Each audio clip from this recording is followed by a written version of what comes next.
आज आपल्याबरोबर कार्यक्रमामध्ये पाहुणे आहेत सागर डोईफोडे आणि नुकतीच त्यांनी IPSची जी परीक्षा आहे ती उज्ज्वल यशासह पास ते झालेले आहेत। 310वा त्यांचा क्रमांक होता देशामधनं। सर गुड मॉर्निंग आणि खूप खूप स्वागत आहे तुमचं कार्यक्रमात। सर्वात प्रथम म्हणजे अभिनंदन तुमचं, कारण ही जी परीक्षा आहे सर्वसामान्य परीक्षांप्रमाणे नसते, खूप अवघड असते। अनेक वर्षांपासून विद्यार्थी जे आहेत ते पूर्ण म्हणजे मला वाटतं ध्येय एकच असतं, ती म्हणजे IPS पास होणं। तुमचा जो प्रवास होता तो कसा होता? UPSCच्या परीक्षा करण्याचा निर्णय मी प्रामुख्याने माझ्या ग्रॅज्युएशनला असताना घेतला होता। तसा मी दंतवैद्य आहे, BDS मी केलेला आहे आणि BDSला असताना मला असं वाटलं की कुठेतरी मी एक सोशल लाईफमध्ये जास्त रमतो, कुठेतरी मला असं काहीतरी एक करिअर करायचं जेणेकरून मी सतत सामान्य जनतेमध्ये वावरलो पाहिजे, त्यांच्याशी संपर्क माझा आला पाहिजे।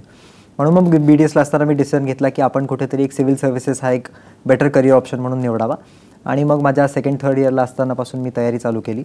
2010 मध्ये पहिल्यांदा मी परीक्षेला सामोरे गेलो आणि हा माझा परीक्षेचा चौथा अटेम्प्ट होता। इंटरव्ह्यूला मी दरवेळेस जाऊन आता फायनली या वर्षी मला सिलेक्शन आणि यश प्राप्त झालं त्याच्यामध्ये। बरोबर, पण मला सांगा की हा जो प्रवास म्हणजे जसं म्हणते की अटेम्प्टवर अटेम्प्ट जेव्हा आपण देतो तेव्हा पहिल्या किंवा दुसऱ्या जो आपला अटेम्प्ट होतो तेव्हा अपयश येतं, तेव्हा खूप महत्त्वाची मानसिक स्थिती असते, कारण यश मिळालं की सगळ्यांनाच कळतं, सगळीजण अभिनंदन करतात, परंतु जेव्हा अपयश मिळतं तेव्हा ते आपलं एकट्याचं असतं, त्याच्याशी जो सामना असतो तो आपल्या एकट्याला करायचा होता। 3 अपयशानंतर मिळालेलं यश खूप वेगळं आहे, स्पेशल आहे। हो, कारण मी नेहमीच म्हणतो हा पूर्ण प्रवास हा एक स्पिरिच्युअल एक्सपिरियन्स असतो, UPSCचा पूर्णच प्रवास। आणि ह्या प्रवासामध्ये फक्त आपण आणि आपला अभ्यास हाच महत्त्वाचा नसतो, तर त्याचबरोबर आपले आई वडील, आपले गुरुजन आणि देवावरचा आपला किती विश्वास आहे ह्याच्यावरती खूपच जास्त ते अवलंबून असतं। म्हणजे मी ज्ञानप्रबोधिनी पुणे इथे अभ्यास केलेला होता, तर त्या संस्थेचा ह्याच्यामध्ये खूप मोलाचा वाटा ह्याच्या कारणाने होता की मागच्या 2 ते 3 वर्षामध्ये ज्यावेळेस मी अपयशाला सामोरे जात होतो त्यावेळेस या संस्थेने मला खूप जास्त सपोर्ट दिला, तिथे मला शिकवण्याची संधीसुद्धा दिली आणि त्यामुळे कुठेतरी आपल्याला एक स्पिरिच्युअल बॅकिंग आणि एक मॉरल हे नेहमी बूस्ट होत राहिलं।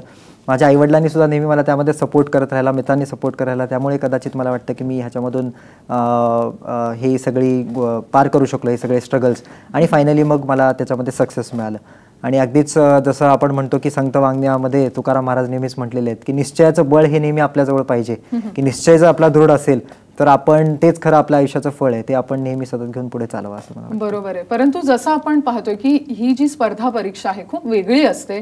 संपूर्ण मला वाटतं म्हणजे जो विद्यार्थी आहे तोच नाही तर त्याचं संपूर्ण कुटुंब जे आहे ते देखील या स्पर्धे परीक्षेच्या निमित्ताने एक वेगळ्या प्रकारची तयारी करत असतं, कारण तुम्ही BCom करताय किंवा इंजिनिअरिंग आहे, मेडिकल आहे, त्याच्यासाठीचा जो माइंडसेट असतो तो वेगळा असतो, पण ही जी स्पर्धा परीक्षा आहे त्यासाठी काही वेगळी तयारी करावी लागते, म्हणजे अभ्यासाबरोबरीनच काही बौद्धिक देखील तुम्हाला वेगळ्या प्रकारचं जे आव्हान आहे त्यांना समोर जायचं तयारी करावी लागते का? हो, नक्कीच मला वाटतं की UPSCचा मागच्या 2 ते 3 वर्षामध्ये पॅटर्न जसा चेंज झालेला आहे तर त्या बदलत्या पॅटर्नमध्ये आपल्याला साधारणतः एक आपली स्वतःची पर्सनॅलिटी डेव्हलप करणं खूप महत्त्वाचं असतं।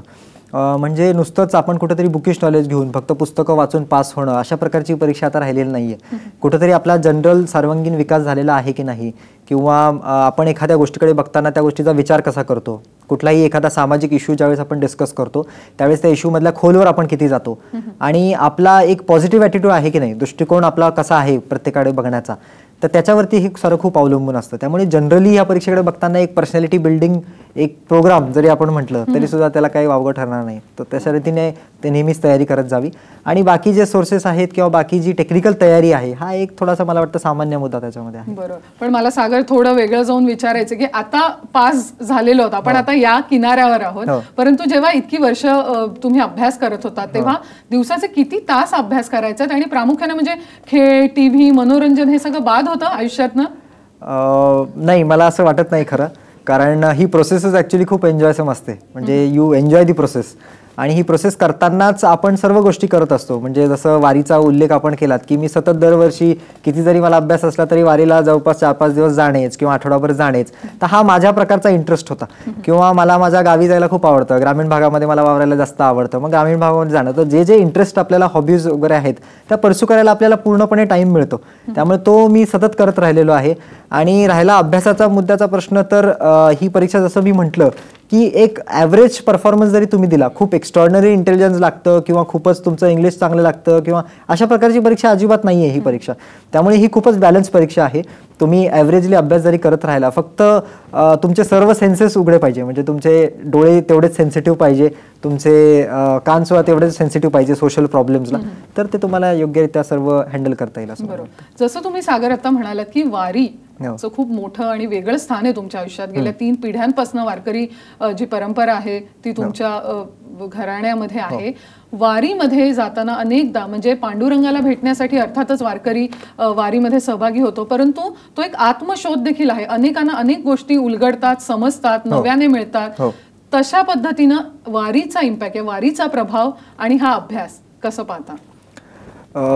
प्रथमतः जर ऑर्गनाइज करायचं झालं माझा जो वारीचा आणि माझा UPSCचा अभ्यासाचा संदर्भ, तर मी 2 भागामध्ये त्याला डिवाइड करतो. पहिलं म्हणजे डायरेक्ट वारीचा रेफरन्स माझ्या अभ्यासामध्ये कुठे आला आणि कितपत तो आला, आणि दुसरा एकंदरीतच माझा माइंडसेट डेव्हलप करण्यामध्ये किंवा माझा स्पिरिच्युअल माइंडसेट डेव्हलप करण्यामध्ये वारीचा किती उपयोग झाला.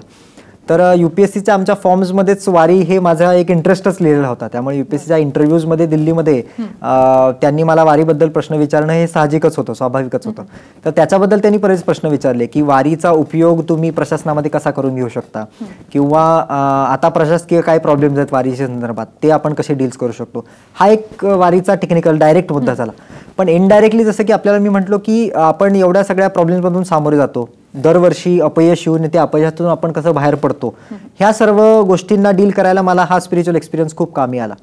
त्याचबरोबर तुकोबारायांनी आपल्याला एवढे सर्व चांगल्या सोशल समजुती दिलेल्या आहेत, खूपच जास्त अभंगाद्वारे आपल्याला एवढ्या सोशल मेसेज दिलेले आहेत. त्या मेसेजचा वापर हा नेहमी मोटिवेशन मी करत राहिलेलो आहे. म्हणजे अगदीच जर सर्वसामान्य अगदी तुकाराम महाराजांच्या अभंगाचा जर आपण रेफरन्स दिला की ऐसे जैसे झाले बोंधू, ऐसे कैसे झाले बोंधू, कर्मकरणी म्हणती साधू, की म्हणजे समाजामध्ये जी हिपोक्रेसी वाढलेली आहे, की समाजामध्ये जी आपल्याला एक निगेटिव्ह माइंडसेट तो दिसतो, तो पूर्णपणे निगेटिव्ह माइंडसेट आपल्याला काढून टाकायचा आहे, असं एक तुकाराम महाराजांचं एक त्याच्यामध्ये अभंग आहे.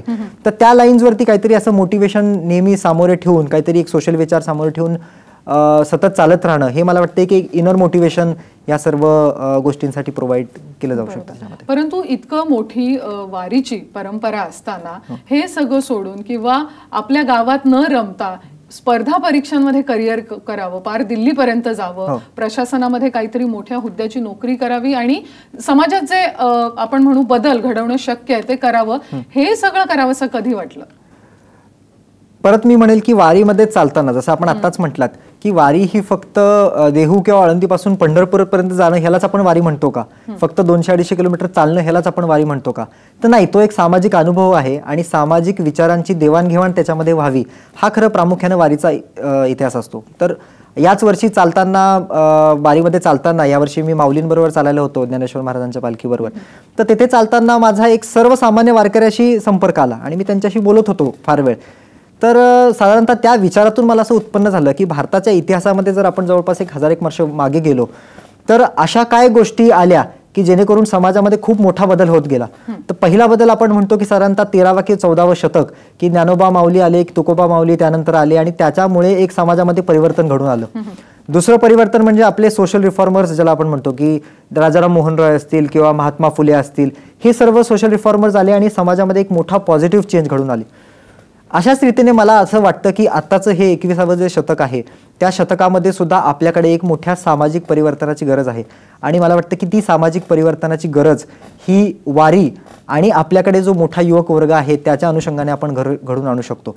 त्यामुळे युवक वर्गाने खरंच प्रयत्न करून जी त्यांच्यामध्ये पूर्ण एक अस्वस्थता आहे, जी त्यांच्यामध्ये तळमळ आहे, ती तळमळीतून जर आपल्याला मार्ग काढायचा असेल, जर एक चांगल्या भारताचं आपल्याला उज्ज्वल भविष्य जर बघायचं असेल तर नक्कीच स्पिरिच्युअलिझम प्लस हार्डवर्क ह्याचं कॉम्बिनेशन करून आपल्याला थोडंसं कुठे तरी पुढे चालायला लागणार आहे. बरोबर. खरंच तुमचे खूप वेगळे विचार आहेत सागर, कारण मला असं वाटतं या वयामध्ये, इतक्या तरुण वयामध्ये वारी आणि अध्यात्म आणि त्याबरोबरीनं IPS हे सगळं जुळून येणं खूप कठीण आहे किंवा हे खूप जे कॉम्बिनेशन आहे ते खूप रेअर पाहायला मिळतं. आज जी मुलं स्पर्धा परीक्षांसाठी काम करतात किंवा अभ्यास करतात त्यांना काय सांगाल? स्पर्धा परीक्षामध्ये जी मुलं काम करतायत त्यांना मी म्हणेल की प्रथमतः की तुम्हाला का स्पर्धा परीक्षा हे करिअर करायचं आहे हे पहिले तर ठरवा. कुठेतरी आपल्याला फक्त लालबत्त्याची गाडी मिळणार आहे किंवा काहीतरी फॅसिलिटीज मिळणार आहे, आपण मोठ्या हुद्द्यावर काम करणार होते, हे जर तुमचं मोटिवेशन असेल तर नक्कीच स्पर्धा परीक्षामध्ये येण्याचा फार काही देशाला उपयोग होणार नाही किंवा समाजाला उपयोग होणार नाही. कुठेतरी एक चांगलं मोटिवेशन घेऊन काहीतरी आपल्याला सकारात्मक बदल त्याच्यामध्ये घडवून आणायचा आहे, असं मोठं उद्दिष्ट जर तुम्ही करून इथं आलात तर नक्कीच त्याचा जास्त फायदा होईल, तुम्हाला सुद्धा त्याचं जास्त मोटिवेशन राहील. पहिला पॉईंट. दुसरा पॉईंट मला असं त्याच्यामध्ये वाटतं की हार्डवर्क हे तर सर्वात महत्त्वाचंच आहे, की हार्डवर्क केल्याशिवाय आपल्याला पुढे जाताच येणार नाही. म्हणजे स्वतः परत तुकाराम महाराजांनीच म्हटलेलं आहे की असाध्य ते साध्य करिता सयास करिता अभ्यास तुका म्हणे. म्हणजे जर तुम्हाला असाध्य ते साध्य करायचं असेल, जर तुम्हाला इम्पॉसिबल वाटते ते जर पॉसिबल करायचं असेल तर तुम्हाला त्यामध्ये अभ्यासच करावा लागणार आहे आणि जास्तीत जास्त अभ्यास करूनच त्यामध्ये करायला लागतं. Hard work is going to be very important. त्याचबरोबर मला वाटतं की एक सेल्फ डेव्हलपमेंट, पर्सनॅलिटी डेव्हलपमेंट हा तिसरा मुद्दा मला सर्वात महत्त्वाचा वाटतो. तुम्ही पर्सनॅलिटीवरती तुमच्या फोकस करा, एकंदरीतच समाजाकडे बघण्याचा दृष्टिकोन तुमचा चांगला ठेवा, तर नक्कीच मला वाटतं तुमच्यामध्ये नक्कीच यश येईल. Hard work is a by product. Hard work हे आपण नेहमीच करत राहतो आणि सर्वच लोक हार्डवर्क करतात, पण प्रत्येकाला यश मिळेल असं नाहीच. त्यामुळे चांगल्या विचारांनी हार्डवर्क करणं हे जास्त गरजेचं आहे असं मला वाटतं. हार्डवर्क बरोबरीनं स्मार्टवर्क कसं ठरेल ते त्याचा विचार जास्त करणं आवश्यक आहे. परंतु दिवसाचं जेव्हा आपण वेळापत्रक आखतो तेव्हा साधारणतः कशा पद्धतीनं अभ्यास केला पाहिजे? कारण अभ्यास तर सगळीच जण करतात, जसं तुम्ही मगाशी म्हणालात हार्डवर्क आहे जे ते सगळीच जण करतात, परंतु यश जे आहे किंवा ती जी आपण सीमारेषा ठरवलेली आहे तिथपर्यंत पोहोचत नाहीत सगळेच विद्यार्थी. तर हार्डवर्क जे आहे ते कशा पद्धतीनं केलं तर ते स्मार्टवर्क ठरेल, त्याबद्दल काय सांगाल? UPSCची परीक्षा ही साधारणतः पहिले तर UPSCच्या परीक्षेचं स्वरूप समजावून घेणं आपल्याला खूप महत्त्वाचं ठरतं. ती UPSCची परीक्षा अत्यंत फोकस ओरिएंटेड आणि अगदी प्रोफेशनल अप्रोच त्याला लागतो. त्याच्यामुळे पहिले तर एक्झामिनेशनचा पॅटर्न काय काय आहे, सिलेबस त्याचा काय काय आहे, त्याच्यानंतर कुठल्या प्रकारचे प्रश्न आपल्याला विचारले जाऊ शकतात त्या पर्टिक्युलर पॅटर्नमध्ये, हे पहिले तर आपण समजावून घेणं. त्याच्यानंतर आपल्याला सोर्सेस कुठले कुठले वाचणं, की बाबा समजा 10 पुस्तकं आहेत आणि आपल्याकडे 4 महिन्याचा कालावधी आहे, तर त्याच्यामध्ये लॉंग टर्म, शॉर्ट टर्म आणि मायक्रो प्लॅनिंग, हे प्लॅनिंग आपण कसं करतो आणि ते प्लॅनिंगचं इम्प्लिमेंटेशन आपण ॲक्च्युली किती करतो, तर हे सर्व प्लॅनिंग प्रोसेसनुसार जाणं हे मला वाटतं स्मार्टवर्कचा एक महत्त्वाचा पार्ट आहे. की अगदीच आपण म्हटलं तर या परीक्षेला 17 किंवा 18 तास अभ्यास करण्याची काहीच गरज नाही आहे. जर तुम्ही कन्सिस्टंटली 10 तास जरी अभ्यास करत राहिला एक साधारणतः 4 ते 5 महिने, तरी सुद्धा तुमचा प्रामुख्याने मोठ्या प्रमाणावर अभ्यास हा पूर्ण होऊ शकतो. बरेच सोर्सेस अवेलेबल आहेत, म्हणजे आम्ही म्हणतो की UPSC sources are like a sea, समुद्रासारखे सोर्सेस अवेलेबल आहेत. मग त्या समुद्रासारख्या सोर्सेसमधून थोडेसे सोर्सेस आपण कसे निवडणं किंवा अत्यंत महत्त्वाचे सोर्सेस कसे निवडणं आणि फोकस्ड अप्रोचचा अभ्यास आपण कसं करणं, हे सर्वात जास्त महत्त्वाचं ठरतं. बरोबर. एक आदर्श प्रशासकीय अधिकारी व्हायचं असेल तर कशा प्रकारे काम केलं पाहिजे आणि बेसिकली मला असं वाटतं काय प्रकारे माइंडसेट असला पाहिजे? सगळ्यात आदर्श अधिकारी होण्यासाठी किंवा आपण कसं व्यवस्थित मार्गक्रमण करावं यासाठी तुकाराम महाराजांचा एक खूपच सुंदर अभंग आहे. त्यांचं म्हणणं आहे की अवगुणांचे हाती आहे अवघी फजिती. म्हणजे जर तुमच्या अंगी जर तुम्ही अवगुण ठेवले, जर तुम्ही चांगले गुण अंगीकारले नाही तर नक्कीच तुमची आयुष्यामध्ये फजिती होणार आहे. त्यामुळे सर्व अधिकाऱ्यांनी, जे भावी अधिकारी आहेत किंवा जे काम करणार आहेत, त्यांना माझं एक कळकळीचं आव्हान पण आहे आणि स्वतः आपण पण ते पाळलं पाहिजे की स्वच्छ प्रशासन कसं राहील इथून पुढे, त्यासाठी आपण सातत्याने प्रयत्न केला पाहिजे. म्हणजे स्वच्छ आणि कार्यक्षम राहणं आपल्या पूर्ण कारकिर्दीमध्ये हे अतिशय महत्त्वाचं ठरतं. त्याचबरोबर अगदीच बऱ्याच लोकांनी, म्हणजे महात्मा गांधींनी सुद्धा आपल्याला सांगितलेलं आहे, प्लाटोचा तर फिलॉसॉफर किंग हा एक कन्सेप्टच आहे की एखादा अधिकारी कसा असावा तर तो फिलॉसॉफिकर असावा. म्हणजे फिलॉसॉफी त्याच्या मागे काहीतरी असावी, कुठंतरी एक चांगला विचार घेऊन त्याने काम करावं. त्यामुळे चांगला विचार आणि कार्यक्षमता आणि स्वच्छ प्रतिमा ह्या 3 मला वाटतं ट्रायपॉड्सवरती पूर्ण प्रशासनाने काम करावं असं मला वाटतं. खरंच चांगलं जर प्रशासन असेल तर अर्थातच देशाचा देखील मोठा विकासास हातभार नक्कीच लागू शकतो. धन्यवाद सागर, तुम्ही इथे येऊन आमच्याशी गप्पा मारल्यात त्याबद्दल खूप खूप आभार.